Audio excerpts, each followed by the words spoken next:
When it comes to finding home goods that you really, really love, look like you shopped antique sales without really shopping the antique sales. Take an old piece of furniture and add a stamp, add a logo, add a label. It gives an air of authenticity and personal detail that really is impossible to find or shop for. Sausha Khoundet is helping us get this look today. It's great to see you. Happy Friday. Yes.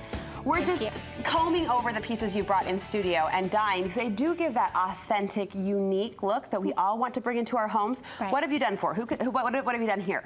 So these are they're a transfer, and it just gives you the look of something that's been painted on, but it's super easy to apply. It just comes on a sheet here, and you just rub them onto your furniture. So is this similar to like a vinyl rub-on? It's like vinyl, but they have their floral, they're bigger, they're thinner. So you can they look like they're painted on. Okay, so the detail is different. Yes. And they are super thin where vinyl is kind of raised and bumpy and there's those ridges and edges. This is smooth as glass. Yeah, it's very smooth, and you can distress them so you can kind of, antique them even more just to make them look faded and worn and old and super easy. When you say super easy, I'm going to hold you to that because my eyes are just dying over the detail of that floral dresser. Yes. It would be so darling in a little girl's room. Oh, yes. Even a baby nursery. I know we've got some photo examples showing furniture pieces kind of staged in the home setting. And what do you think this adds, Sausha, to a space when you bring in that detail and that personalization? It's a statement piece. You don't want to do this with every piece in your house, obviously, Sure. But if you have like a dresser, just want a statement piece, just put something on there that's big and it's bold, but it's not overwhelming. It probably is one of those projects. So you say, caution, don't do it on every piece of furniture. You're probably tempted to. I know. When you see the effect and the wording. I mean, vinyl lettering was one font in one block size. This is detailed and flourishy and very feminine in design. You going to show us how? Yes. Okay, I'm excited. So they come in these tubes. Okay. And most of them come in like 3 to 4 pieces. And so it's really easy to place on your furniture, especially when you're doing something large. I just take my drawers out, I kind of lay them on the floor, line up my transfer, get them all laid out just how I want them, and then rub them on. But if you want to make them even, you can cut them up, make them smaller.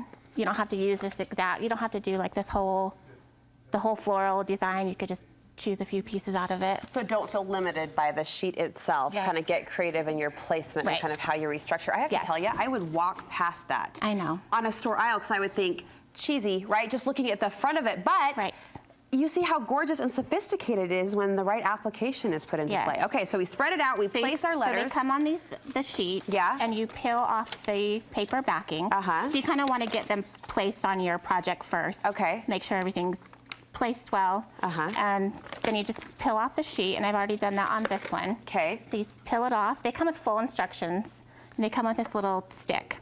So I don't have to risk breaking my credit card in half? Or your fingernails. Back in the days of vinyl lettering? Oh, yeah. And all you do is just rub it. How do you know when it's stuck? You can hear like a crackle. Oh. And you can see where it kind of comes off. We are crafting with our senses. Listen closely. Have you prepped this surface at all? This is painted with our Sweet Pickins milk paint and sanded smooth. And then that's all you have to do. You just want a smooth, clean surface? Just a smooth, clean surface, And then you just rub them. And where are you sourcing like these blank frames or blank wood pieces? We make these, and we have a full tutorial on our website on how to make them. What a great craft night, right? You can just grab the wood piece, grab the, I don't want to call it vinyl, what are we calling this? Transfer. Yes. And then you're going to show us the magic right here. And you can stick these on other things too. You don't have to do these. You can, like an old mirror, like an old window frame. That would be pretty with the reflection or kind of the glass effect. People put them on their walls. Lots of things you can do. This is where we get excited. Then you just peel them back. And when you want to peel them back slowly. Okay. And if you have missed a spot, like if you see that your vinyl is coming off on here, then you just lay it back down, rub it again. Okay, I know we've already gushed on the detail, but look at the shadowing. Yes. That was already on that design. Now you talked about being able to even add a step more, and that's in the distressing. How do we do that? Yeah, so I didn't bring it with me, but you take a sanding block, you just go over it, and you just go really lightly, and they'll just kind of get little tiny scratches in them and just kind of fade. I have to say, you seem to have a really good touch and feel for distressing, where to distress, where not to distress. And that, I think, can be tricky, especially when it comes to phrases or lettering or typography. Do you have a good rule of thumb or a good guiding suggestion for the rest of us on how much is too much? Yeah, you don't want to, I mean, you kind of have to use your eye, but you don't want spots that wouldn't get touched. Right. Okay. Normally. So with the natural handling and wear and Yes. tear of the Yeah. piece. Okay. And I think like something like this, if you wanted to distress it, just kind of give it an all over light distressing. Don't just rub out your you know. Now, if I were to follow my heart's desire and put that gorgeous dresser in, say, my 2-year-old's bedroom, I'm going to see cute little chocolate milk sticky handprints everywhere. Talk to me about care and maintenance of a project like this. So on a sign, you wouldn't really need to seal it because it's going to get hung on your wall and you're not going to touch it. But say on the dresser, all you do, and these you can put any type of a sealer on them. All you do, we're using our Sweet Pickins beeswax here. You just rub it right over the transfer. You don't have to wait for these to dry, set, anything like that. Just as soon as you do it, it's done.